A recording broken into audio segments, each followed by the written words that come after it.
Photoshop 5 minutes ক্লাসে আপনাদের স্বাগতম। আজকে আমরা যে বিষয় নিয়ে আলোচনা করব সেটি হচ্ছে রেক্টেঙ্গুলার টুলের সাথে আরও কয়েকটি টুল আছে, সেটি হচ্ছে রাউন্ড রেক্টেঙ্গুলার টুল, ইলিপস টুল, পলিগনাল টুল, লাইন টুল এবং কাস্টম শেপ টুল। আমরা দেখি কোন টুল কিভাবে কাজ করে। রেক্টেঙ্গুলার টুল মূলত রেক্টেঙ্গুলার আকারে কাজ করে।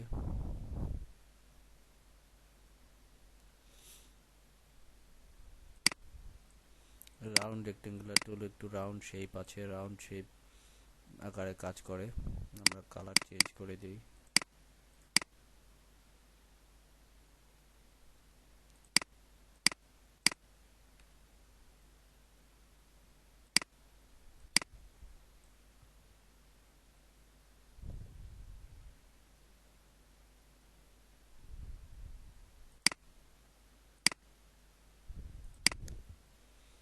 এরপর যে টুলটি আছে সেটি হচ্ছে ইলিপ টুল মূলত ইলিপস আকারে কাজটি করে থাকে। ইলিপ টুলের ক্ষেত্রে আমরা এই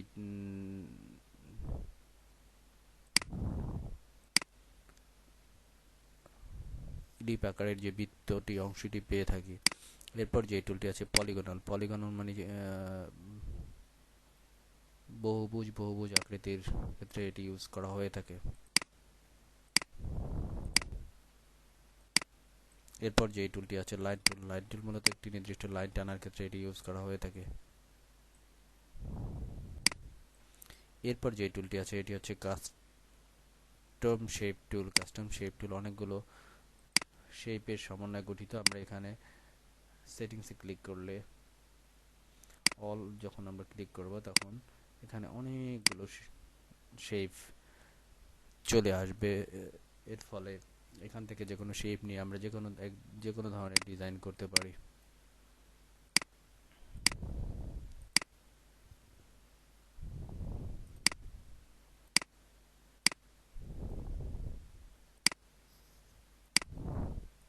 আমরা বিভিন্ন ধরনের কাস্টম শেপ নিয়ে বিভিন্ন ধরনের ডিজাইনের কাজে এটি ইউজ করতে পারি। এরপর যে টুলটি আছে সেটি হচ্ছে হ্যান্ড টুল মূলত কোনো একটি হাতের অংশ এটি মুভ করার ক্ষেত্রে ইউজ করা হয়ে থাকে। এটির শর্টকাট হচ্ছে স্পেস প্রেস করলে হ্যান্ড টুলটি আসে। আমরা যখন স্পেস প্রেস করব তখন হ্যান্ড টুলটি কাজ করবে। আর এমনিতেই আমরা এই যেখানে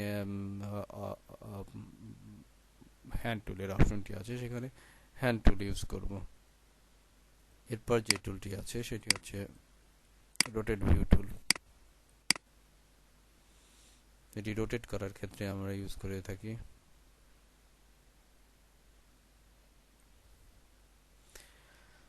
এরপর যে টুলটি আছে সেটি হচ্ছে জুম টুল। কোনো কিছু জুম করে দেখার ক্ষেত্রে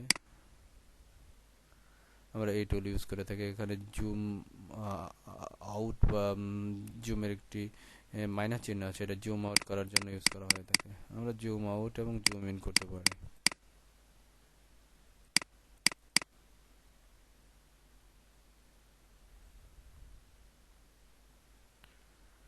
এরপর যে টুলটি আছে সেটি হচ্ছে স্ক্রিন মোড। এখানে 3 ধরনের স্ক্রিন মোড আছে।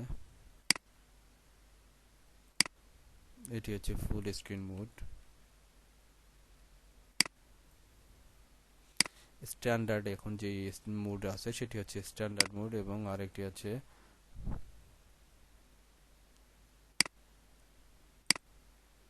এটি ফুল স্ক্রিন মোড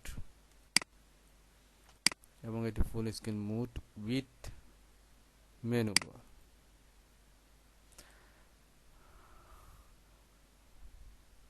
আমরা এখন যে অবস্থায় আছি এটি হচ্ছে স্ট্যান্ডার্ড মেনু বার। তো আজ এ পর্যন্তই। পরবর্তী টিউটোরিয়ালে অন্য কোনো বিষয় নিয়ে আলোচনা করব। আল্লাহ হাফেজ।